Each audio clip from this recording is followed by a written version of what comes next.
mars 2024. Je vous salue tous au nom de Jésus. Et je vous souhaite la bienvenue dans ce live. Et je vous prie aussi de partager ce live à d'autres personnes dans d'autres plateformes. Et nous pensons de tout notre cœur qu'il pourra au moins bénir une ou deux personnes. Soyez bénis et connectés et nous sommes ensemble pour moins d'une heure. Ça, je suis sûr de ça. Et pendant ce temps, je voudrais que nous puissions rester connectés au Seigneur, au Saint-Esprit, afin qu'il puisse nous parler par la notre cœur. Avant cela, remettons tous ces moments entre les mains du Seigneur, afin que nous puissions aussi atteindre le but fixé, toucher les âmes et préparer l'Église pour le retour de Jésus. Amen. Notre Père, notre Dieu, nous venons au-devant de toi, au bas de la croix, au nom de Jésus. Nous te prions, Seigneur, de nous sanctifier. Nous te prions, Seigneur, de nous parler, de nous édifier, de nous fortifier par ta parole. Nous voulons remettre ces instants entre tes saintes mains. Nous voulons que tu puisses ouvrir notre esprit, pour que nous puissions saisir ta parole, la voix de l'Esprit, Seigneur. Fais-le, Seigneur, à cause de ton nom, à cause de Jésus. Merci pour la croix, merci pour le sang versé, et merci pour tout ce que tu fais pour nous, Père éternel. Nous mettons ces instants entre tes saintes mains, au nom de Jésus. Amen. Amen. Bienvenue à tous, à toutes. Et nous sommes ensemble pour moins d'une heure, comme je l'ai dit. On va essayer de faire une sorte de synthèse par rapport à ce que nous avons vu. Aujourd'hui, nous sommes dans le numéro 4 de notre live sur le défi de l'Église. Défi de l'Église numéro 4. Dimanche dernier, on a vu défi de l'Église avec sous-thème « Aller ». Aujourd'hui, nous allons voir défi de l'Église numéro 4 avec sous-thème « Amenez-les-moi ». Alléluia. Nous parlons de quoi? Nous parlons de deux défis que l'Église doit relever. Premièrement, le défi de Matthieu 10 et Luc 10. Et le deuxième défi, c'est le défi de Matthieu 28. Alléluia. Alors, on va les lire d'une manière succincte pour que nous puissions voir de quoi parlions-nous depuis au moins 2 semaines. Ce qui était là les mardis, je parlais de cas échéant, des cas Judas Iscariote. À quel moment est-il devenu le démon annoncé par Jésus-Christ dans Jean 6, 70? À quel moment est-il devenu le fils de perdition dans Jean 17, verset 12? Et est-ce que dans Matthieu 10, dans Luc 10, Judas a chassé les démons? Oui, j'ai répondu à cette question le mardi. Est-ce que les démons lui ont été soumis? Oui. Je lui ai répondu aussi selon Luc 10. Jésus a dit que lorsqu'ils sont rentrés, ils étaient contents que les démons leur étaient soumis. Est-ce que les démons étaient soumis à Judas? Oui. Et à quel moment Judas est devenu le fils de perdition selon Jean 70, selon Jean 17, verset 12? C'est lorsque, dans Jean 13, il a pris les morceaux trempés. Alléluia. Alléluia. C'est à ce moment-là que Satan est rentré en lui. Bien-aimés, ceux qui sont appelés démoniaques, pas démons, démoniaques, sont des gens qui sont possédés par des démons, des esprits impurs. Mais Judas n'était pas possédé par un démon. Judas était possédé par le diable lui-même. C'est différent. C'est pourquoi Jésus l'a appelé démon. Lui, Judas est le seul être humain qui était possédé par Satan. Voilà pourquoi l'Antichrist sera aussi le second être qui va venir sur la terre après l'enlèvement, qui va être rempli de Satan. Judas était rempli de Satan comme Jésus était rempli de Dieu. Judas était un être humain rempli de Satan. Jésus était 100% humain rempli de Dieu. Alléluia. Amen. Ça, c'est la synthèse de mardi dernier. Et dimanche dernier, on a parlé longuement sur Luc 10 et Jean 10. Dans Jean 10, Jésus fait allusion aux 12 apôtres. Dans Luc 10, Jésus fait allusion aux 70 disciples. Mais les deux groupes où le même thème réunissait les deux groupes. Mais on a des différences dans l'envoi. Voilà pourquoi j'ai appelé ça, c'est le premier envoi, premier défi, aller. Dans aller, on est dans Matthieu 10 et Jean 10. Dans aller, cela suppose aller libérer les captifs, aller chasser les démons, aller, annoncer la bonne nouvelle. Alléluia. Amen. Maintenant, aujourd'hui, on va parler dans amenez-les-moi. Pourquoi? Parce que le verbe aller ou l'impératif aller n'avait pas marché à 100%. Alléluia. On va voir à quel moment aller n'a pas marché. Alors, on va essayer de comprendre pourquoi on échoue dans le Seigneur. Remarquez bien, dans Luc 10, lorsque Jésus-Christ les a envoyés, il a donné 4 conditions à éviter dans la mission. Dans la missiologie, il y a 4 éléments à éviter lorsqu'on est missionnaire, lorsqu'on est envoyé par Jésus-Christ. Alléluia. Tout enfant de Dieu est missionnaire, est appelé à aller, à porter la bonne nouvelle, à prêcher Jésus. Alléluia. Le premier défi et le deuxième défi ont été séparés par la croix. Le premier défi, c'était passé dans Matthieu 10 et le deuxième défi, c'est Matthieu 27. Alléluia. Le premier défi, c'était Luc 10 et le deuxième, c'est Luc 23. Donc, entre Luc 10 et Luc 23, entre les deux, il y avait la croix. Le second défi était lancé aux disciples après la résurrection, avant l'ascension. Jésus a dit allez dans Matthieu 28, mais il est mort dans Matthieu 27. Donc entre le premier défi, Matthieu 10, et le deuxième défi, Matthieu 28, il y a le Matthieu 27, la croix. Alléluia.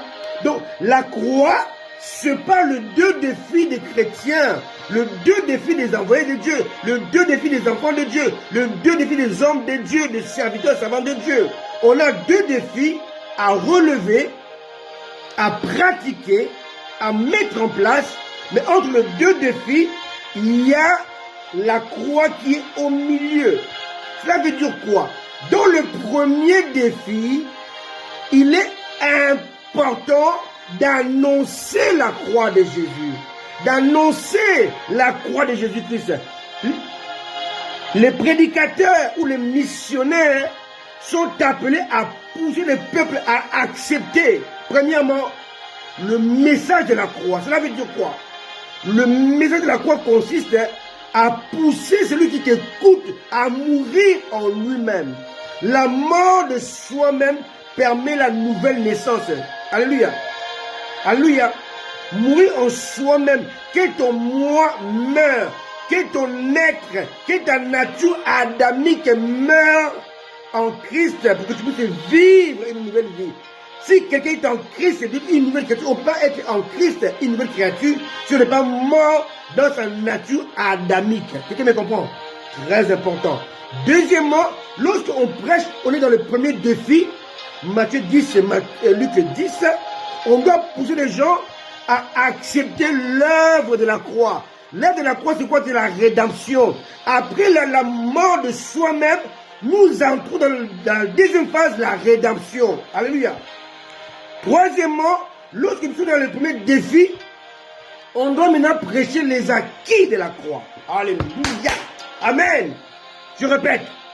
Dans le premier défi, on a trois sous-thèmes. 3 résultats impératifs. Notre défi est de pousser les peuples qui nous écoutent à accepter le message de la croix, de mourir en soi-même. Et si on ne meurt pas en soi-même, si ton moi ne meurt pas, M-O-I, malheureux, orgueilleux, ignorant, malade, orgueilleux, ignorant, si cela ne meurt pas, tu ne peux pas vivre en lui, pour lui et par lui, c'est impossible. Alléluia. On peut travailler pour Dieu. Mais le plus important, c'est de travailler avec Dieu. Travailler en Dieu, c'est différent. Travailler pour Dieu, tout le monde peut le faire. Mais travailler avec Dieu, c'est ceux qui sont morts en Christ, en eux-mêmes, peuvent le faire. Alléluia. Très important. Dans le premier défi, la mort est obligatoire. Alléluia. On meurt comment? On meurt lorsqu'on expérimente le défi de Matthieu 10. Allez, il dit quoi? Lisons-le. Matthieu 10, verset 1. Puis après les 12 disciples, il leur donna le pouvoir de chasser les esprits impurs et de guérir toute maladie et toute infirmité. Bien aimé, on ne peut pas mourir si on est possédé par des démons. Impossible. On ne peut pas mourir en soi-même si on a encore des maladies avec l'origine démoniaque. On ne peut pas mourir en soi-même si on a encore des infirmités. Alléluia. Alléluia. Jésus a chassé un démon qu'on a introduit sous forme de brancards, sous 4 cordes. Dans la maison de Pierre, ils ont arraché le toit, ils ont déposé un paralytique au milieu. Jésus, avant de le guérir, il a dit, tes péchés te sont pardonnés. Alléluia. Et puis il dit, prends ton lit et marche, va dans ta maison. Donc, cela prouve que sa maladie était causée par le péché. Alléluia. Donc le premier défi est que nous avons le pouvoir, la puissance de déloger l'ennemi qui est rentré en infraction. Le diable, le démon, lorsqu'il possède un enfant de Dieu ou un être vivant créé à l'image de Dieu, il est en infraction. Alléluia. On doit le déloger.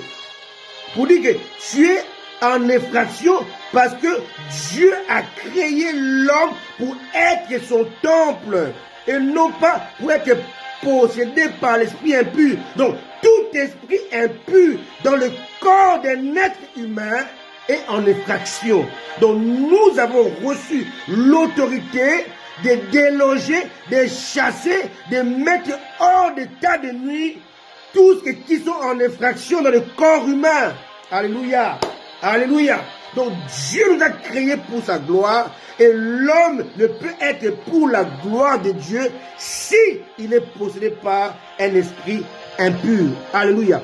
C'est très important, comme je viens de le dire, que le premier défi consistait à pousser le peuple, le croyant, à accepter premièrement le message de la croix. Le message de la croix, c'est mourir en soi-même, la mort de soi-même. Alléluia. La mort de ta nature pécheresse, de ta nature adamique, la mort de ton self, de je peux, je pourrai, j'arriverai, j'obtiendrai, j'atteindrai. Alléluia. Le je, le self, l'orgueil. Alléluia. Amen. Pour vivre pour nous, dépendant de lui. C'est ça l'œuvre de la croix. Alléluia. Deuxièmement, non, c'est ça le message de la croix. Deuxièmement, c'est l'œuvre de la croix. L'œuvre de la croix, c'est accepter le don de Dieu. Dieu a tant aimé le monde qu'il a donné son Fils. Il a donné comme cadeau mourir. Donc Jésus-Christ était le substitut de l'homme. Alléluia. Il a pris ma place, il a pris ta place, il a pris notre place. Il a accepté la couronne d'épines pour que nous soyons couronnés de couronne de gloire. Il a accepté les clous, la condamnation pour que nous puissions être dans la liberté. Il a accepté d'être flagellé, fouetté pour que nous puissions être bénis et couronnés. Il a accepté la honte pour que nous puissions avoir la grâce et la gloire. Alléluia. Et troisièmement, accepter les acquis de la croix. Les acquis de la croix, il y a moins 7 ou 8. Je vais vous les citer si Dieu le permet mardi. Alléluia. D'abord, il y a la foi, la grâce, le pardon, le baptême, la réconciliation. Alléluia.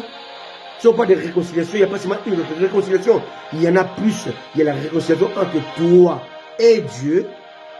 On appelle ça la réconciliation verticale. Deuxièmement, la réconciliation horizontale entre toi et ton prochain, entre toi et ta mère, entre toi et ton enfant, entre toi et ton mari. Réconciliation horizontale entre les humains. Alléluia. Et troisièmement, la réconciliation entre toi et toi-même. Parce qu'il y a des gens qui sont en conflit intérieur. Il faut amener à comprendre, parvenir à se réconcilier. Alléluia. Entre soi-même, beaucoup aujourd'hui, ils sont dans le problème, non pas autrui, non pas le problème venant d'autrui, les problèmes venant de eux-mêmes. Ils s'en veulent, ils se détestent. Beaucoup de femmes se maquillent parce qu'elles ne s'aiment pas. Tu es en conflit avec toi-même. Et Jésus-Christ est mort pour cette réconciliation-là. Et quatrième réconciliation avec l'environnement. Alléluia. C'est très important. Dieu avait dit à Adam, comme tu as péché, la nature va te désobéir. Tu vas semer quelque chose, un grain, mais il va te pousser des épines, des ronces. Donc l'homme était en conflit avec la nature. Il ne pouvait pas lui obéir. Avant, Adam commandait les lions. Après les lions aujourd'hui, tu vas voir les lions, ils te dévorent. Donc il y a un conflit entre l'homme naturel et l'animal sauvage. C'est ce que je comprends. Amen. Il y a un conflit qui est mis à partir du chapitre 9. L'homme était d'abord végétarien. Dans chapitre 1, chapitre 2, chapitre 3, chapitre 4, chapitre 5, chapitre 6, chapitre 7, il y a le déluge, chapitre 8, chapitre 9, l'homme sort de l'arche, et quand il sort de l'arche, Dieu maintenant fait de l'homme omnivore, pas herbivore, pas végétarien. L'homme est devenu omnivore, donc il peut manger et les légumes et la viande. Alléluia. Donc Adam est mort sans goûter à la viande. Seth est mort sans goûter une viande, sans goûter la chair, le goût de bœuf, le goût de mouton. Adam est mort après 900 ans, il n'a pas goûté, il ne connaît pas le goût de la chèvre ou du mouton ou du bœuf. Il ne connaît pas ça. Ils sont morts en étant, imagine simplement, les légumes et les fruits. Le premier être humain qui a mangé la viande sur la terre était Noé et ses enfants. Alléluia. Tout ce qui ont vécu avant Noé sont morts végétariens. Tu me comprends? Donc il y a ici cette réconciliation que Dieu va mettre en place juste par le premier défi. Voilà le travail que nous devons abattre et faire. Alléluia. Alors, je suis toujours dans ce premier défi. Là, je vais vous montrer les couacs. Là où tout a déraillé. Alors, on commence par le commencement quand ça a marché. Donc, dans Luc 10, verset... Quelqu'un me suit? On ne sera pas très long, mais on va parler de l'essentiel. Luc 10, verset 1. Après cela, le Seigneur désigna encore 70 autres disciples. Il les envoya 2 à 2, lui dans toutes les 2 à 2, devant lui, dans toutes les villes et dans tous les lieux où lui-même devait aller. Donc, ils sont allés comme des substituts, comme des remplaçants. Alléluia. Alléluia. Jésus-Christ avait beaucoup de voyages à faire, mais pour réduire ces voyages, il a envoyé les gens à sa place. Donc, il ne peut pas envoyer les gens à sa place, les gens ne sont pas comme lui. Donc, il va leur doter de pouvoir, comme dans Matthieu 10, d'autorité, comme dans Matthieu 10, des phrases que lui devait faire. Alléluia. Mais il va leur mettre en garde sur 4 principes. Je vous ai dit ça. Premièrement, il dit, dans Luc 10, 4, ne portez ni bourse. Deuxièmement, ni sac. Troisièmement, ni souliers. Et quatrièmement, les souliers perpétuels. Je vous ai déjà expliqué ça. Ni bourse. Cela veut dire que tu ne peux pas aller en mission, servir Dieu, prêcher la parole de Dieu comme missionnaire en ayant en toi l'amour de l'argent. On ne peut pas travailler avec Dieu en étant cupide, en étant avare. Non. En ayant ce qu'on appelle la part du gain. On ne travaille pas Dieu pour avoir le succès, avoir la promotion, être riche, s'enrichir. C'est banni ça. C'est banni dans l'œuvre de Dieu. Si tu travailles pour le Seigneur, tu écris des livres, que ça te rapporte, tu prêches, tu fais des conférences monnayables. c'est ce que tu es en train d'enfreindre la loi de la mission en Jésus. Tout ce qui est maman ne peut pas coopérer avec la mission. Alléluia.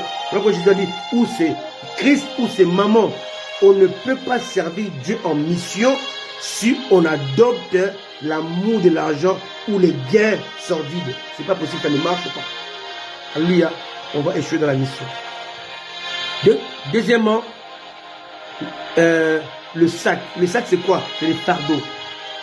Avant d'aller chercher à faire l'œuvre de Dieu dans la mission, dans le premier défi, mets-toi d'abord devant le Seigneur pour qu'il puisse te décharger de tes fardeaux. N'allez pas avec des soucis. N'allez pas avec des problèmes dans la tête. N'allez pas avec des soucis dans ton esprit. Tu dois t'en débarrasser. Il a dit, déchargez-vous sur moi de tous vos soucis. Troisièmement, le soulier dit que le soulier est une métaphore de péché. Il a dit à Moïse, ôte les souliers de tes pieds, car lui, c'est le fait que tu es une terre sainte. Donc on ne peut pas s'approcher de Dieu en étant dans le péché. On doit d'abord se sanctifier, se consacrer, vivre dans la piété avant d'aller servir le Seigneur. Je dois dire, laisse là ton offrande, va réparer avec ton ami et reviens. D'accord? Tu ne peux pas travailler avec Dieu en ayant des conflits, des péchés, des souliers spirituels. Et troisièmement, ne saluer personne en chemin. Cela veut dire que ne te mets pas en accord avec n'importe qui. Ne t'associe pas avec n'importe qui. Tu ne peux pas travailler pour Dieu en ayant ça s'appelle quoi, je sais quoi, élu. Qu'on appelle ces gens qui se mettent ensemble là. Hein? Des connexions. Ne fais pas des connexions. Oh, moi je suis en connexion avec tel pasteur, tel apôtre. Non! Tu es en connexion avec le Saint-Esprit, avec le Seigneur Jésus-Christ. Alléluia. C'est ça le plus important. Alléluia. Amen. Vous devez le faire. C'est très important. Alléluia. C'est vraiment très important. Si vous ne le faites pas, vous risquez d'échouer dans votre mission. Alléluia. Alléluia. Là, je parle de l'échec de la mission. D'où vient l'échec? Ces quatre choses-là peuvent être des obstacles pour la mission. Alors, dans Luc 10, verset 17, on voit le succès de la mission. Le succès de la mission. Le succès en mission. Luc 10, 17 lui dit ceci. Les 70 rêvèrent avec joie, disant, Seigneur, les démons même nous sont soumis en ton nom. C'est la première phase de la mission. Ils étaient 70, donc 12, et lui il y a plus 58. D'accord? 70. 12 plus 58, ils étaient là. Ils sont en mission. Ils sont revenus. Alors, on va remarquer 2-3 choses. Hein. C'était quoi leur succès? Verset 18. Jésus leur dit, je voyais Satan tomber du ciel comme un éclair. Voici, je vous ai donné, pas je vous donne, je vous ai donné. Donc en fait, ce que vous avez fait, c'est à cause de ça. Je vous ai donné le pouvoir de marcher sur les serpents et les scorpions et sur toute la puissance de l'ennemi.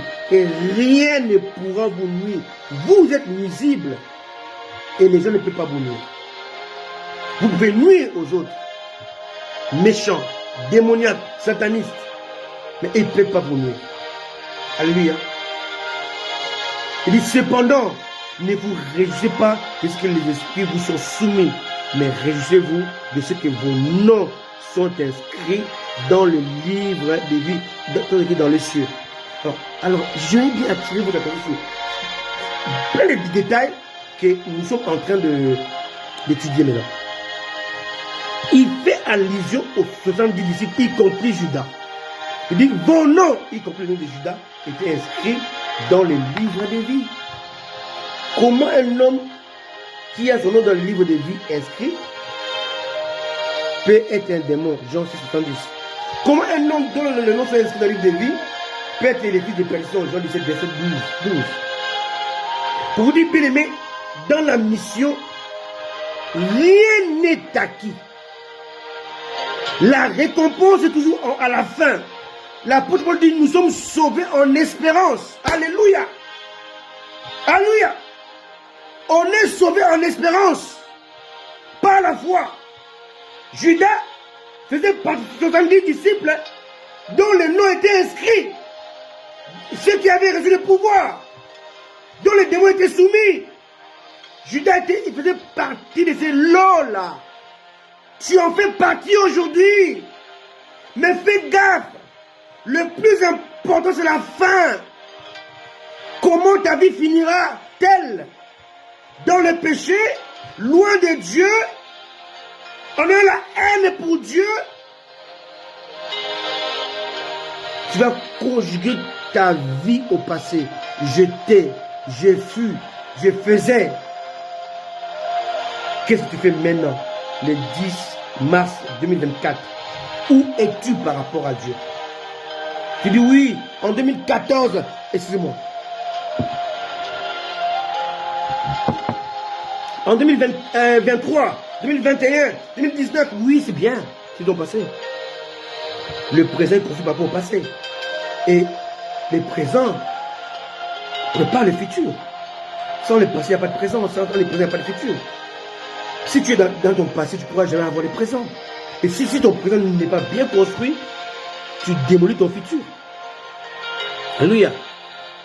Ton futur est mis en cause. Alléluia. Tu mets ton futur entre parenthèses. Alors que nous, étant chrétiens, notre but, ce n'est pas le présent, c'est le futur. Alléluia. Nous sommes en train de préparer les futurs. Le plus important pour nous, c'est le futur. Nous serons couronnés. Nous serons glorifiés. Nous serons avec Christ. Nous serons à la table du Seigneur. Nous aurons les alliances. Alléluia. Nous aurons les alliances. Il va essuyer nos larmes. Il va essuyer nos larmes. C'est le futur. Nous serons comme lui. Parce que nous le verrons tel qu'il est. Nous serons. Tout est dans le futur. Voilà pourquoi le salut est dans l'espérance. Notre salut, ton salut, mon salut est en espérance. Je serai comme Christ quand je le verrai tel qu'il est. Quand il viendra, la trompette sonnera, futur. Je prépare mon futur. La nouvelle Jérusalem, c'est le futur. Alléluia. Mais comment prépares-tu ton futur? Judas a échoué par rapport à son futur. Paul a dit, je traite dur mon corps. Je t'ai assujetti. Je traite durement. Quand il veut dormir, je dis, tu dors pas, tu veilles. Quand il veut s'allonger, je dis, tu pries. Quand il veut manger, je dis, non, tu jeûnes. Alléluia. Alléluia. On va voir que l'ordre est donné dans Matthieu 10, mais dans Matthieu 17, il y a eu l'échec. Luc 10, il y a eu l'ordre. Luc 10, verset 17, il y a eu le succès. Mais Matthieu 17 nous remet en question. Mais tout évangile qui ne prêche pas la remise en question n'est pas de Dieu. Alléluia. Alléluia. Alléluia. Au début, Jésus a réussi à gagner Pierre par la pêche miraculeuse. Mais au milieu de ce ministère, Pierre devait payer l'impôt. Il ne valait pas le filet, il fallait l'hameçon. Il fallait l'hameçon pour tirer un poisson. Jésus a gagné Pierre avec plusieurs poissons. Mais pour payer ses impôts, pour résoudre un souci de Pierre, il fallait l'hameçon. Il fallait un poisson, pas plusieurs poissons. Quelqu'un me comprend. J'ai déjà prêché dans mes lives, allez les chercher les messages des trois pêches. Trois pêches miraculeuses. Première pêche miraculeuse. Pierre est rentré le matin sans péché. Jésus lui a dit, les pêcheurs de l'époque, jusqu'au jour d'ailleurs, ils pêchent la nuit. Parce que les poissons sont aveuglés par l'obscurité. On peut les attraper par effet surprise. Mais la journée, les poissons voient. Ils voient le filet, ils voient l'hameçon, ils vont fuir. C'est la première fois que les pêcheurs ont accepté de pêcher la journée. La journée est là pour laver les filets, rentrer à la maison, aller dormir. Parce qu'on travaille la nuit, tant que pêcheur. Ce jour-là, Jésus-Christ a inversé les choses. Mais on peut avoir les poissons la journée sur l'ordre de Jésus. Donc Pierre a vu cela, il était tellement frappé par l'œuvre de Christ, il a accepté Jésus-Christ. Mais un moment dans son parcours, il va avoir un souci. Excusez-moi un peu.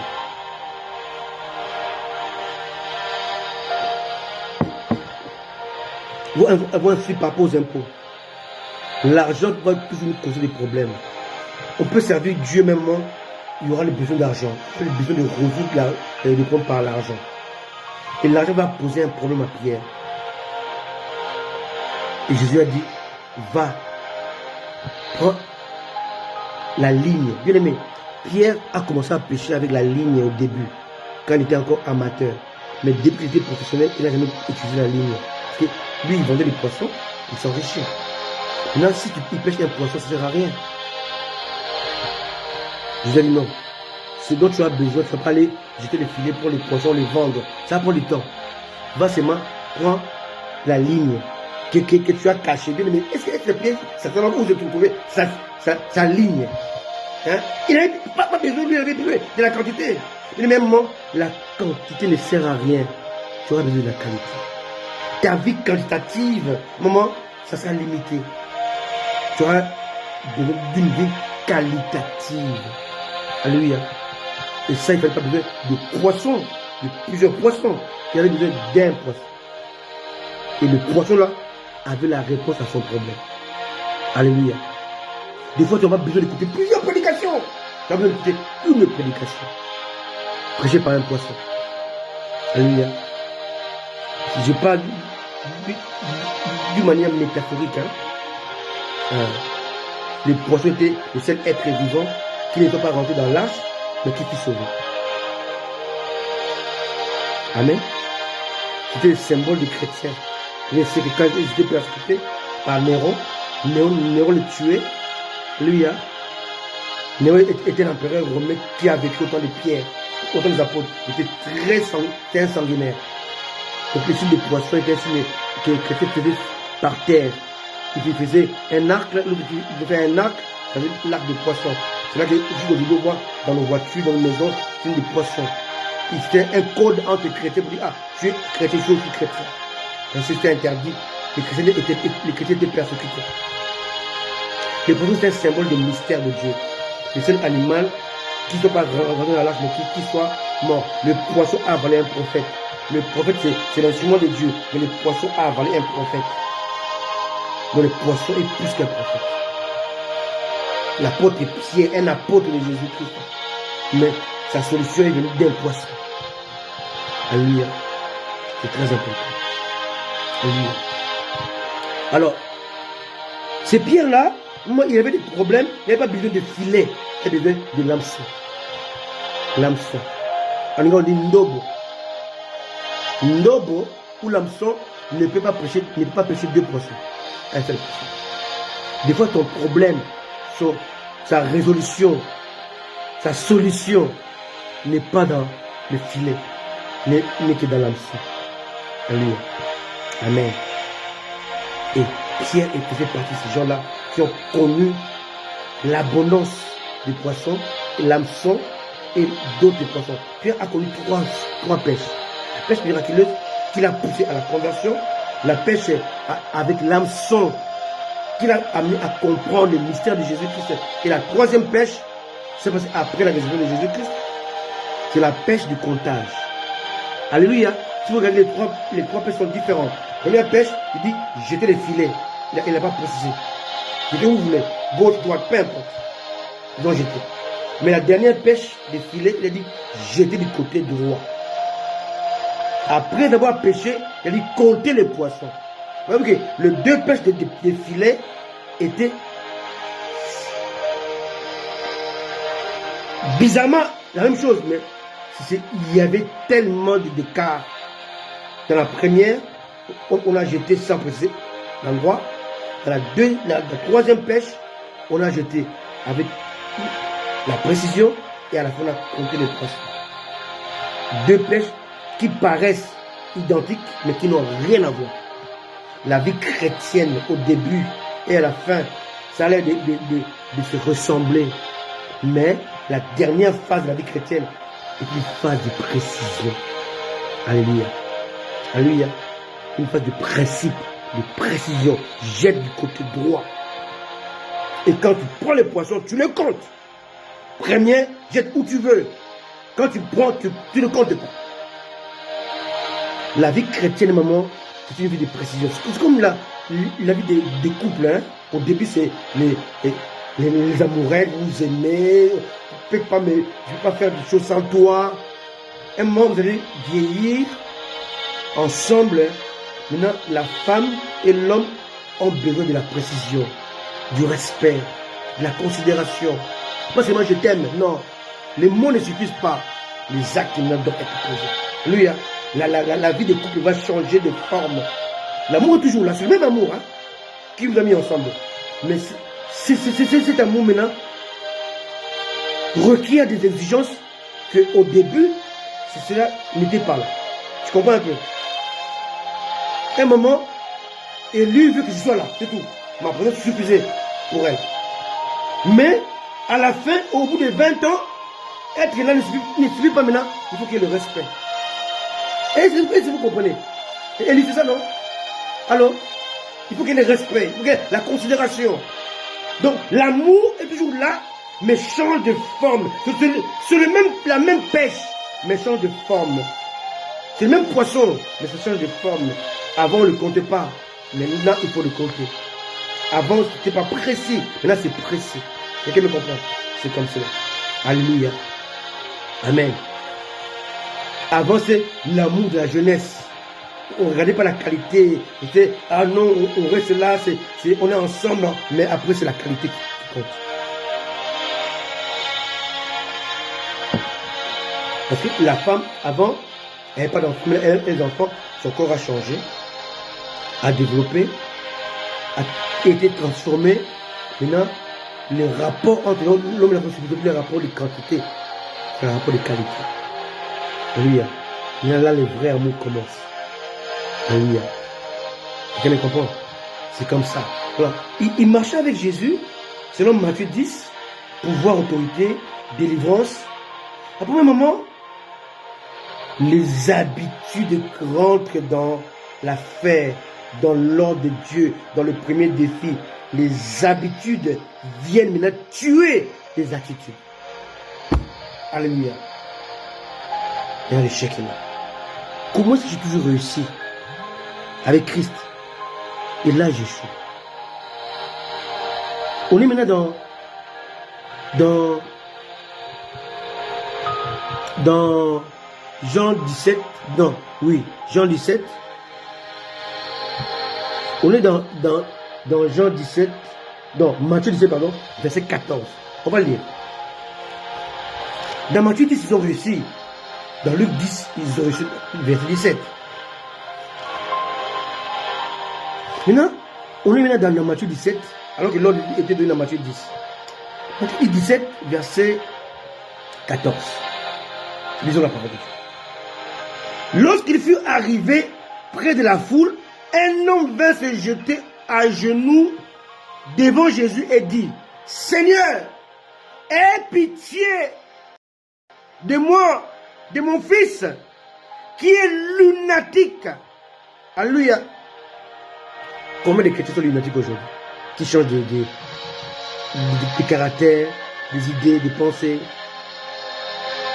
Le lunatique, c'est souvent les maladies qui étaient proposées par les effets de la lune. Hein? Lunatique. Alléluia. Qui est lunatique, atteint d'une maladie attribuée à l'époque à quelque influence lunaire. Quand on dit lunatique. Donc il est lunatique en français, veut dire que quelqu'un qui change de décision, quelqu'un qui est comme comment ça est lu, qui a des tendances, hein, qui est bipolaire, voilà. Des chrétiens bipolaires, ils te souillent à 11h, à 15h, ils ferment le visage. Amen. Il dit oui, lundi, mardi, il dit carrément le contraire de oui. Mon fils est lunatique et qui souffre cruellement. Il tombe souvent dans le feu et souvent dans l'eau. 16. Je l'ai amené à tes disciples. Ils n'ont pas pu le guérir. Bien aimé, le même disciple, hein, dans Luc 10, qui ont dit, même les démons nous sont soumis. Or, la maladie lunatique était causée par les démons. Ils ont échoué cette fois-ci dans le premier défi. Le deuxième arrive hein, dans Matthieu 28. On en parlera plus aujourd'hui, mais on va l'aborder bien le mardi.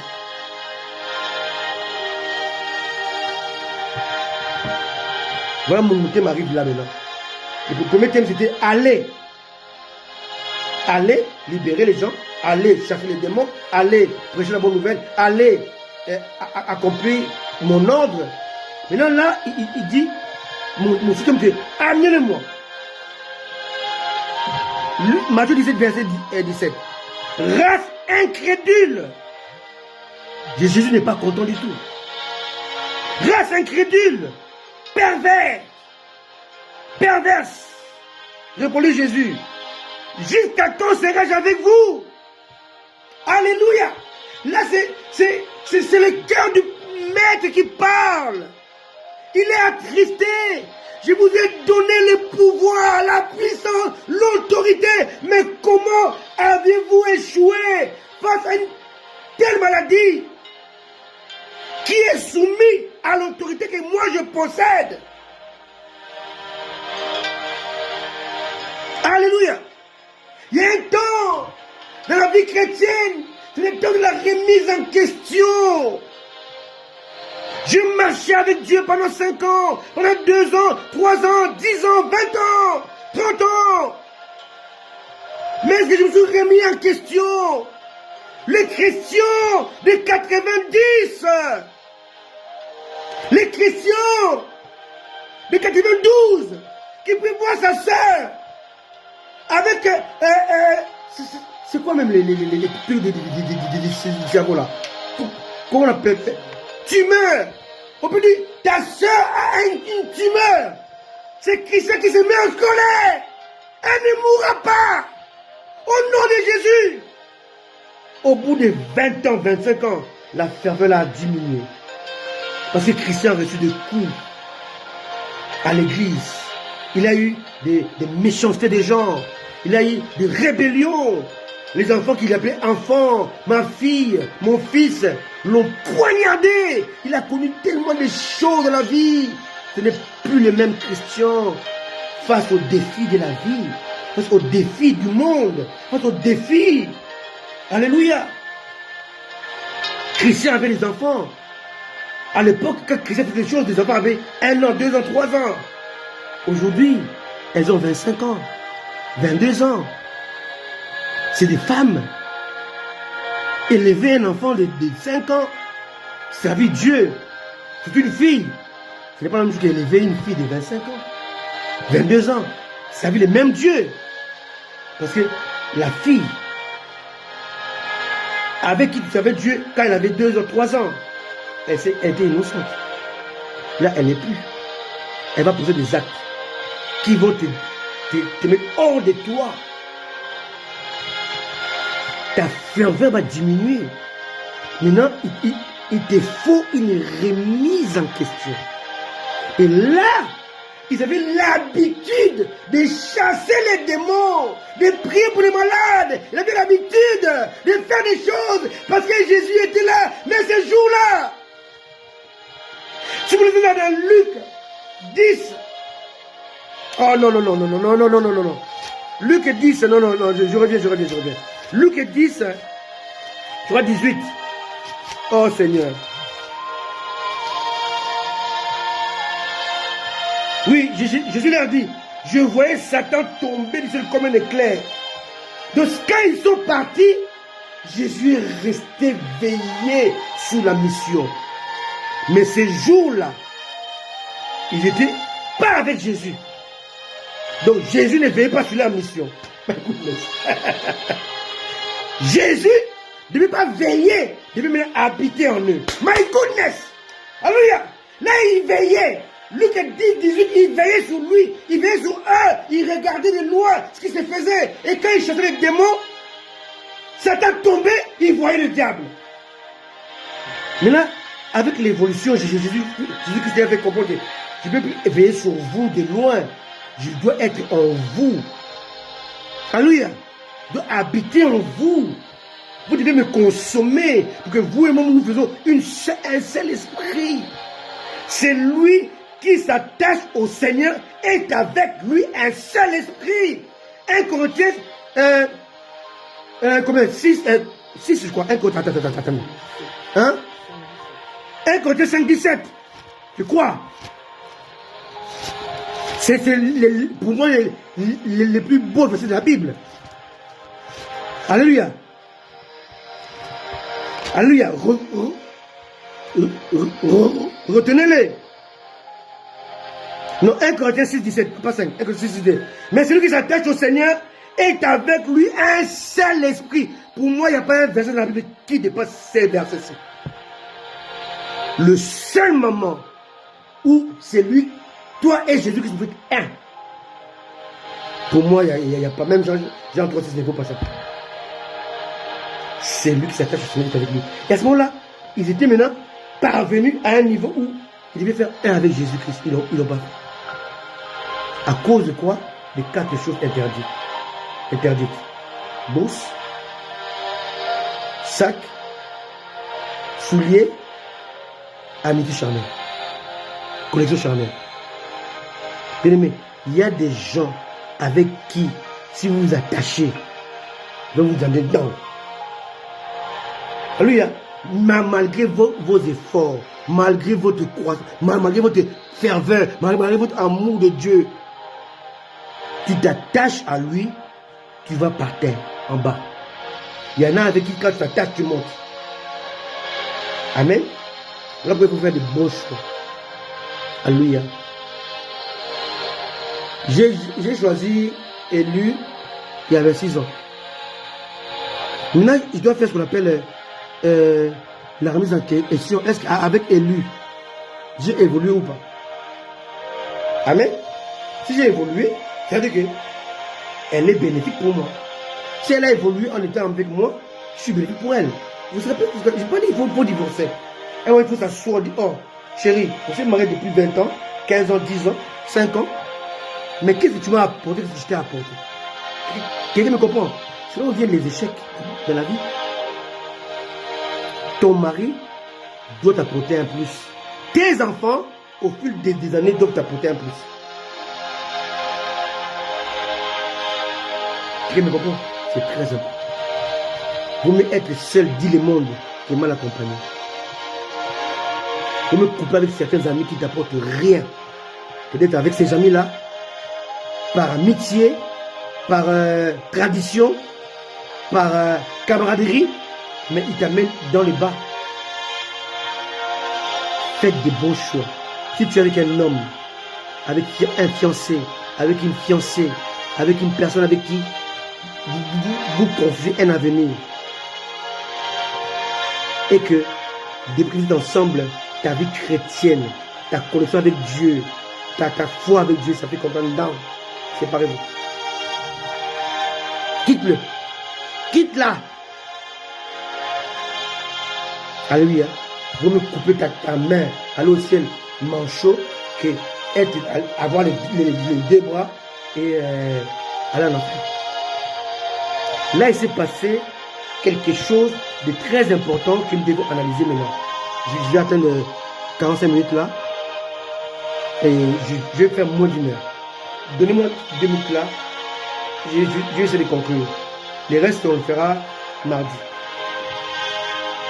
D'où vient l'échec? L'échec a été causé par une négation, une négativité, par un ajout, par un interdit. Alléluia. Parce que Jésus-Christ était en colère. Regardez bien ces mots. Matthieu 17, verset 17. Race incrédule. Donc, premièrement, vous êtes des incrédules. Deuxièmement, perverse. Vous êtes de la perversion. Répondit Jésus. Troisièmement, il dit, jusqu'à quand serai-je avec vous? Donc, jusqu'à quand je vais être en dehors de vous? il est temps que je rentre en vous. Alléluia. Amen. Alléluia. Jusqu'à quand serai-je avec vous? Il est temps que les Jésus qui était avec toi rentre en toi. Alléluia. Il y a un processus. Alléluia. Toi, tu as fait 10 ans, 15 ans, 20 ans avec Jésus avec toi. C'est pas possible. Jésus a dit qu'on a dans Jean 14, l'esprit de vérité est avec vous parce que vous le connaissez. Ah, il dit bientôt il sera en vous. Jean 20. Quand il est ressuscité, il a soufflé sur eux. Il dit recevez le Saint-Esprit. Il est rentré en eux. Dans Acte 2, il dit ne quittez pas. Attendez, il sera sur vous. Donc on voit un processus avec le Saint-Esprit. Il était avec eux dans Jean 14. Il est enlevé en eux dans Jean 20. Il est devenu, il est tombé sur eux dans Acte 2. Un processus. Là, Jésus-Christ est en train de leur dire que j'étais avec vous dans Luc 10, 17. Je surveillais les choses. Mais là, mon temps de surveillance est arrivé à son terme. Il est temps que vous puissiez activer 1 Corinthiens 6, 17. Vous attachez à moi. Vous êtes dans l'incrédulité. Les choses que je dois faire, je dois les faire au travers de vous. Je dois être en vous pour l'accomplir. Depuis le faire en mon nom seulement. Il faut que mon nom que vous prononcez soit activé avec ma présence en vous. Voilà pourquoi les filles de Séva, il y a des livres des actes des apôtres, actes 19, ils ont dit au nom de Jésus que Paul prêche. Paul prêchait le bon Jésus, le vrai Jésus, le véritable Jésus-Christ. Mais les Jésus ils ont prouvé que face au démon n'habitait pas en eux. Il y a eu une séparation entre les Jésus prononcés et les Jésus vécus. Si les vécus ne s'accordent pas avec les prononcés, ça ne marche pas. Là, ça n'a pas marché. C'est le cas aujourd'hui. Aujourd'hui, l'Église échoue. Aujourd'hui, ce que nous appelons aujourd'hui au Congo, les Chégué, c'est Matthieu 17, verset 14 à 21. Le Chégué, les enfants des rues, on les appelle autrefois les enfants sorciers. Rappelez-vous, il y a 20 ans, 25 ans, il y avait ce phénomène enfants sorciers. Ces enfants sorciers là aujourd'hui sont devenus des bandits, des assassins, des Chégués. Autrefois, ils étaient des enfants sorciers. Ils sont grandis dans la rue, sans contrôle, sans études, sans suivi. Ils se sont auto-éduqués. Alléluia. Sans règles. Aujourd'hui, ils sont devenus le problème national. Les enfants Chégué sont la conséquence de Matthieu 17, 14 à 21. Le chèque de l'Église.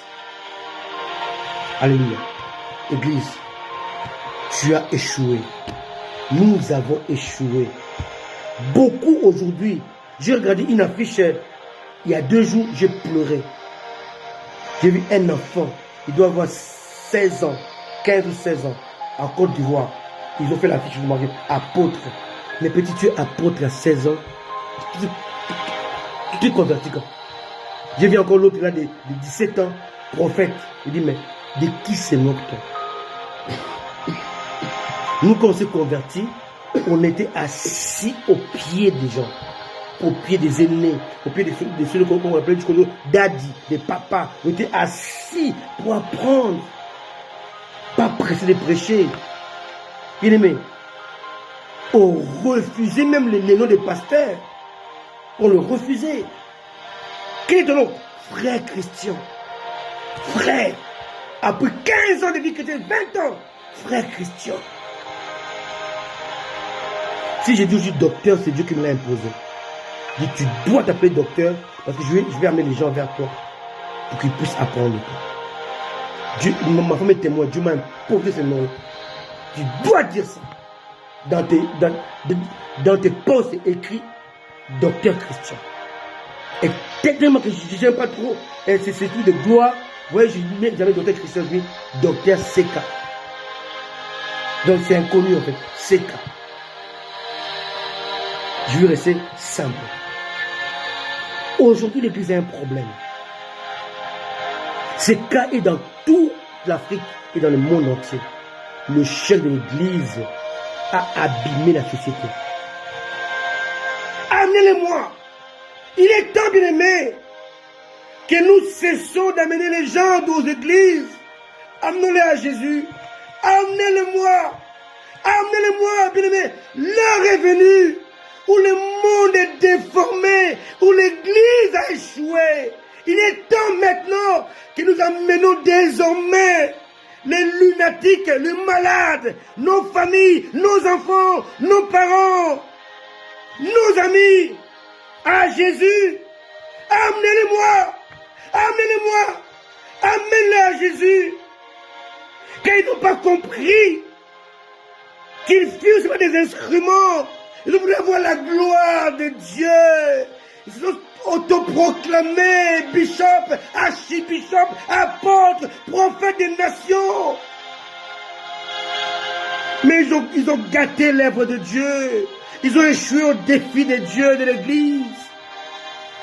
Et les cas des femmes qui vont, ok, elles sont chaos. Elles viennent de l'église vierges, pures. Mais elles sortent de l'église avec engrossées. Elle vient enthousiaste. Elle sort avec désillusion. Je ne mettrai plus jamais les pieds dans les églises. Je suis fatigué, j'ai été ruiné. J'ai été abusé. Combien de femmes sont dans les églises aujourd'hui? Elles sont allées vierges. Elles ont enlevé 4 et 5 grossesses. Pas dans le monde, dans l'église. Voilà pourquoi je vous dis, amenez-les à Jésus. Je vous prêche aujourd'hui. Jésus. Ne venez pas à moi, allez à Jésus. Je vous amène à Jésus. Alléluia. J'ai dit, je vais faire moins d'une heure. Mardi, on va continuer. Jésus a dit, amenez-les-moi. Amenons les malades.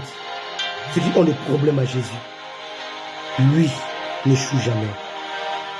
Soyez bénis. Soyez conséquents. Jésus reviendra. S'il ne revient pas, cette nuit, on va se voir mardi. Alléluia. Aux mêmes heures. Entre 13h heure de Paris, 14h heure de Paris, on sera là. De toute façon, je vais mettre un mot avant sur mon Facebook. Je serai là dans 15 minutes, 20 minutes. On sera là. On doit parler de ces choses-là. D'où vient l'échec de l'Église? J'ai amené à tes disciples, ils n'ont pas pu le délivrer. Jésus a dit, amenez-le-moi.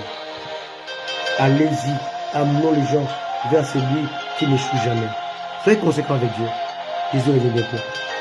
Moi et Élu, ils seront toujours là, vous apporter l'insigne du Seigneur, Jésus-Christ, par le Saint-Esprit. Soyez forts. Bon week-end à tous. À très bientôt. Ciao. Voilà.